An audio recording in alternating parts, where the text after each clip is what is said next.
जैसे गोरखनाथ जी को परमात्मा मिले थे।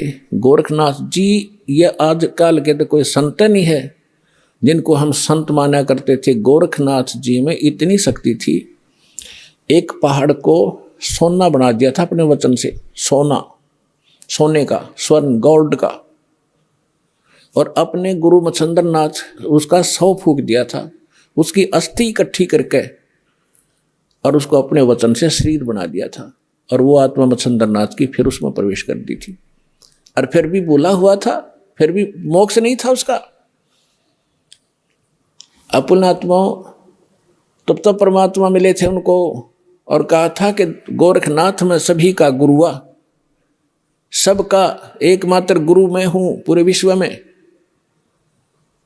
ये संत भाषा है क्योंकि ये पद्य भाग के अंदर अपने राग के अनुसार बोला जाता है। कहा कि गोरखनाथ में सबन का गुरुआ।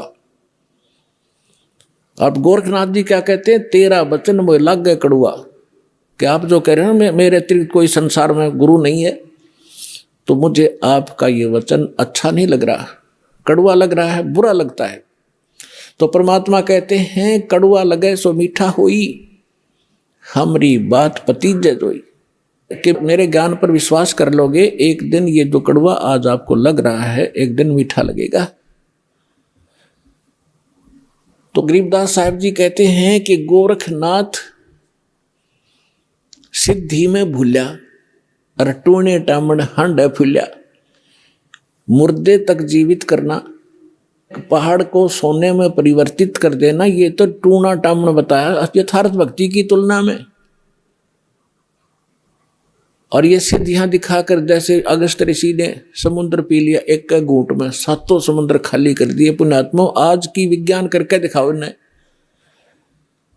और जो आध्यात्मिक शक्ति है उसके तुलना में ये जो भौतिक विज्ञान तो पाश्यंग भी नहीं है। लेकिन उन्होंने वो विज्ञान का दुरुपयोग किया, अध्यात्म विज्ञान का। अब ये भी दुरुपयोग कर रहे हैं परमाणु वगैरह बना करके। तो उन्होंने भी ऐसे ही परमाणु बनाए थे, इन सिद्धियां प्राप्त करके लोगों को तमाशा ड्रामा दिखा के अपने साथ लगा लिया और अपने आप में यह प्रभु पा किए। तो गोरखनाथ के विषय में कहा कि गोरखनाथ सिद्धि में भूल्या, भगवान भूल गया, उसी से अपने आप को बहुत बड़ा महापुरुष मान लिया और टूणे टामण हंड फूल्या। परमात्मा ने कहा कि तुम हो जम की फर्दी माही। परमात्मा ने कहा कबीर साहब ने कि हे गोरखनाथ आप काल की फर्द में हो। फर्द को खूब समझते हैं भगत जो किसान स्तर के हैं।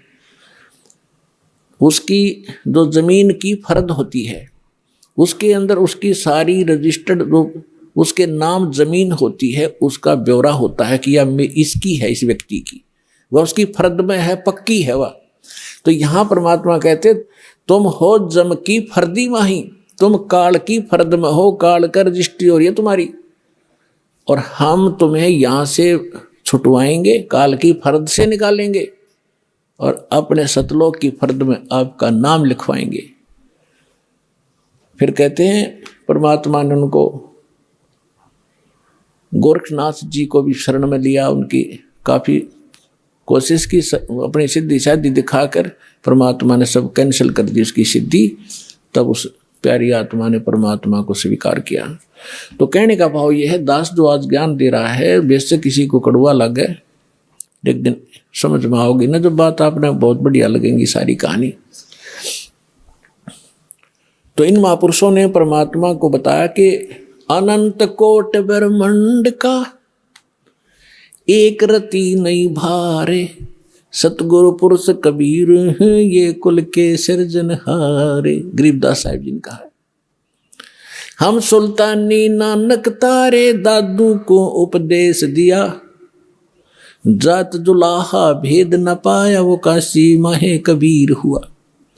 अब ये भी प्रमाणित कर दिया इन प्रत्यक्ष दृष्टाओं ने कि हु इज गॉड, वो परमात्मा है कौन, कि जो काशी में एक धानक का काम करा करते जुल्हे का,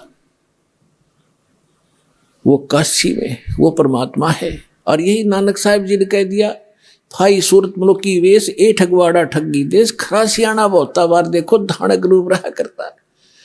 अपने आत्माओं जो उन महापुरुषों ने सचखंड में देखा मालिक को, जिसके लिए भटक रहे हम असंख्य युगों से, राजाओं ने राज त्याग दिया, साधकों ने सारा शरीर गाड़ दिया उस मालिक के पाने के लिए, उनके शरीर पर दीमक चढ़ गई, और जिनको परमात्मा मिल गया सहज में खुद आकर ले गया और वापस छोड़ा सारा सचखंड दिखाकर, और फिर वो सामने बैठा, तो वो महापुरुष की उस सतीथि को ना तो हम बयान कर सकते जो उनको महसूस हुआ होगा।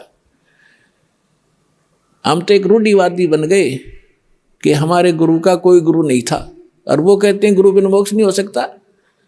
सैकड़ों जगह गुरु नानक देव जी ने खुद कहा है कि गुरु मिला तो सो दी पाई, गुरु मिला तो दीक्षा लीनी। और ये समझ कर दिया कि गरीबदास साहिब जी को परमात्मा जो वाणी दी द्वारा, उसमें समझ गया है कि हम सुल्तानी नानक तारे दादू को उपदेश दिया, और जात दुलाहा भेद नहीं पाया, काशी माए कबीर हुआ। और अब गरीबदास जी की वाणी आपको थोड़ी सुनाते हैं, उस परमात्मा के प्रत्यक्ष दृष्टा महापुरुष के मुख से निकली वाणी का ज्यादा असर होगा।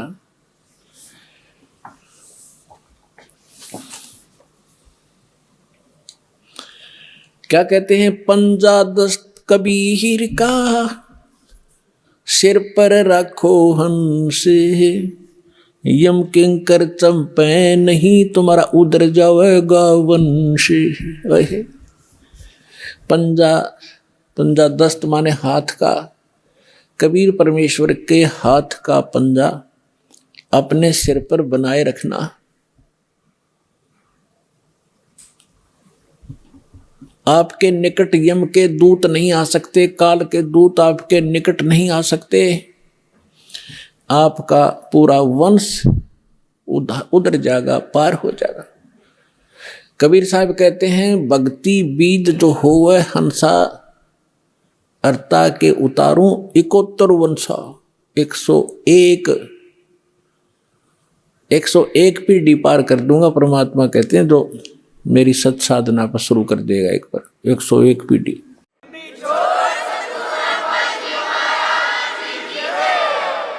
दर्द बंद दरवेश है सतगुरु पुरुष कबीर।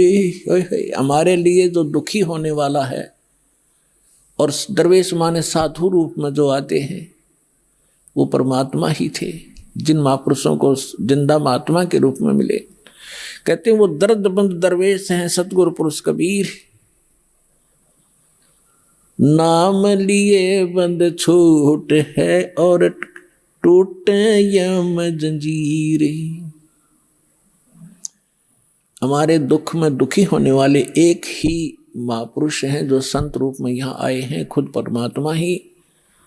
दर्द बंद दरवेश हैं सतगुरु पुरुष कबीरे, नाम लिए बंद छूटे हैं टूट जम जंजीरे।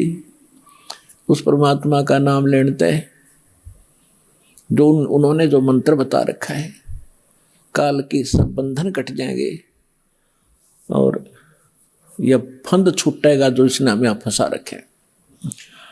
सतगुरु पुरुष कबीर हैं ये 3 लोक तत्सारे, कोट 49 पृथ्वी ये 14 भवन आधारे। सतगुरु पुरुष कबीर हैं 3 लोक तत्सारे, 2-4 की क्या कहूँ ये तारे हंस अपारे।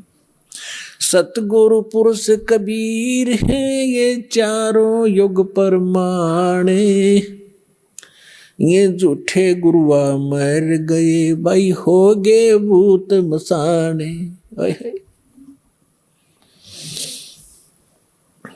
झूठे गुरु के आश्रय कदे न उधर जीवे, सच्चा पुरुष कबीर है आद परम गुरु पीवे। अब क्या बताया है गरीबदास साहिब जी ने? गरीबदास साहिब जी कह रहे हैं अपनी अमृतवाणी में, एफिडेविट दे रहे हैं कि सतगुरु पुरुष कबीर हैं ये 4 युग परमाणे, ये झूठे गुरुआ मर गए भाई हो गए भूत मसान। कबीर साहब कहते हैं, चारों युग में मेरे संत पुकारे और कूक कहा हम हेल रे। हीरे माणिक मोती वर्ष ये जग चुगता ढेल रे। परमात्मा कहते हैं मैं चारों युगों में आया, सतयुग त्रेता द्वापर कलयुग में, और प्रत्येक युग में महापुरुषों को मिला जैसे वो उनका गुण है, उस गुण के आधार से परमात्मा मिले, उनको ज्ञान दिया। फिर उन महापुरुषों ने भी यही ज्ञान आगे जनता को बताया, और हमने भी इस यथार्थ ज्ञान और यथार्थ भक्ति की बहुत आवाज लगाई, लेकिन ये भोली आत्मा समझ नहीं सके। ये यथार्थ भक्ति और यथार्थ ज्ञान, यथार्थ साधना रूपी हम हीरे मोती लाल आपके सामने बखेर रहे हैं। आप इसे परिचित ना होने के कारण नकली साधना करके डले इकट्ठे कर रहे हो कंकर, जो जहां जाओगे दरबार में, धर्मराज के दरबार में, वहां कोई कीमत नहीं होगी उस भक्ति की जो शास्त्र विधि को त्याग कर मनमान आचरण कर रहे हो। गीता अध्याय नंबर 16 के श्लोक नंबर 23-24 में इसका प्रमाण है कि शास्त्र विधि को त्याग कर जो मनमाना आचरण करते हैं, मनमानी पूजाएं करते हैं, उनको न तो कोई सुख होता है, न कोई सिद्धि प्राप्ति होती है, और न ही उनकी गति होती है, अर्थात व्यर्थ, यूजलेस। इन तीन चीज़ों के लिए हम भक्ति करते हैं। यहाँ संसार में रहें, परमात्मा की छत्र छाया हमारे पर बनी रहे, हमारी किस्मत के जो कष्ट आने हैं वो भी टलें, हमें सुख हो, हमारे कार्य सिद्ध हो, और हमारी मोक्ष हो, गति हो। कहते हैं शास्त्र विधि त्याग कर मनमाना आचरण करने वालों की ये तीनों नहीं होती।